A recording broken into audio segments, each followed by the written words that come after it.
Welcome back to another tech video. In this video I'm going to show you that how you can fix the problem. Problem is that Snapchat updating message problem. So you want to fix the problem to make sure that you have some settings to fix the issue.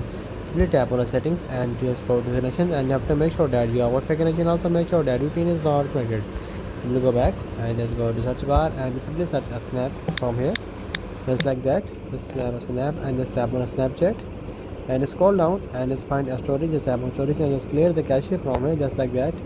And after that just go back and just go to Snapchat and go to profile and just go to settings and just scroll down and just find a cache. Just clear the cache from here, just like that. Just tap on continue and just clear the cache. So you have to make sure some settings to fix the issue. So if your problem is not gonna fix, then simply go back to your Snapchat and just delete the Snapchat app and again install it from the Play Store. So make sure the problem gonna fix. So that's this video. Make sure you like our video and subscribe our channel for more tech related videos.